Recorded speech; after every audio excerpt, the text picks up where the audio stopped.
മാനവേദന് വീണു കിട്ടിയ മയിൽപീലിയിൽ നിന്നൊരു മഹാകാവ്യം പിറന്നു, കൃഷ്ണഗീതി. ആ കാവ്യം രംഗഭാഷയായി. കൃഷ്ണനാട്ടം ജനിച്ചു. കവിയും ഭക്തനുമായിരുന്ന കോഴിക്കോട് സാമൂതിരി മാനവേദ രാജാവാണ് കൃഷ്ണഗീതി എഴുതിയതും കൃഷ്ണനാട്ടം ചിട്ടപ്പെടുത്തിയതും. അതിനു പിന്നിലൊരു കഥയുണ്ട്. കണ്ണനെ നേരിട്ടു കാണാൻ കഴിയുന്ന വില്ലുമംഗല സാമയരോട് തനിക്കും കണ്ണനെ കാണണം എന്നായി മാനവേദൻ. അദ്ദേഹത്തിൻ്റെ ആഗ്രഹം ഗുരുവായൂരപ്പൻ സാധിച്ചു കൊടുത്തു. പിറ്റേന്ന് കൂത്തമ്പലത്തിനടുത്ത ഇലഞ്ഞിമരച്ചുവട്ടിൽ അദ്ദേഹം നോക്കുമ്പോൾ കണ്ണൻ ചിരട്ടയിൽ മണ്ണ് വാരി കളിക്കുന്നു. അദ്ദേഹത്തിൻ്റെ കണ്ണുകൾക്ക് വിശ്വസിക്കാനായില്ല. അദ്ദേഹമാവട്ടെ കണ്ണനെ കണ്ട സന്തോഷത്തിൽ എല്ലാം മറന്ന് വാരി പുണരാനായി ഓടിയെടുത്തു.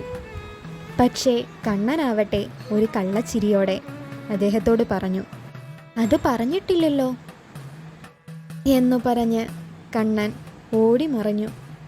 അതിനിടയിൽ കണ്ണൻ്റെ നെറുകയിൽ നിന്നൊരു മയിൽപീലി വീണുകിട്ടി.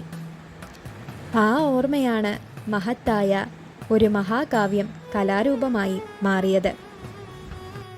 370 വർഷം മുമ്പ്, മലയാള വർഷം 829 തുലാം 30-നാണ് മാനവേദൻ കൃഷ്ണഗീതി ഗുരുവായൂരപ്പന് സമർപ്പിച്ചത്.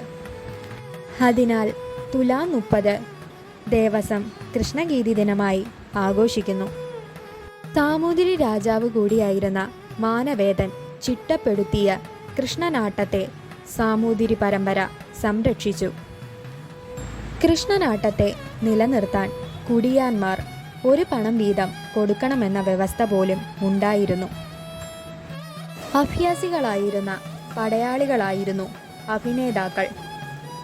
ചിട്ടയായ ദിനചര്യയോടെ ഗുരുകുല സാമ്പ്രദായത്തിലായിരുന്നു പരിശീലനം.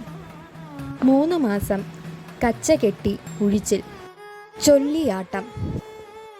ധനുമാസത്തിൽ മീൻചന്ത കോവിലകത്ത് നിറമാല കഴിഞ്ഞാൽ 9 ദിവസം കളി, പിന്നെ പുറം കളി.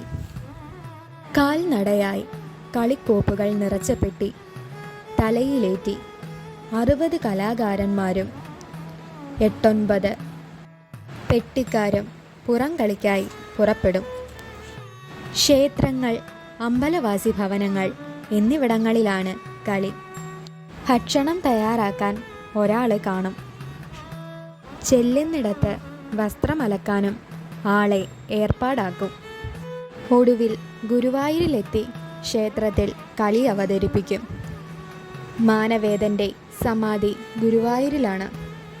മുൻപ് സാമൂതിരി കോവിലകമായിരുന്ന പാഞ്ചജന്യം റെസ്റ്റ് ഹൗസിന് മുന്നിൽ മാനവേദ സമാധിക്ക് അഭിമുഖമായി പെട്ടിവെച്ച് കളിയോടെ ആ സീസണിലെ കളി അവസാനിക്കും. 1958 ജാനുവരി 1-ന് സാമൂതിരി കൃഷ്ണനാട്ടം ഗുരുവായൂർ ദേവസ്വത്തെ ഏൽപ്പിച്ചു. കൃഷ്ണനാട്ടം ഇപ്പോൾ ഗുരുവായൂർ ക്ഷേത്രത്തിൽ മാത്രമാണ് ഉള്ളത്.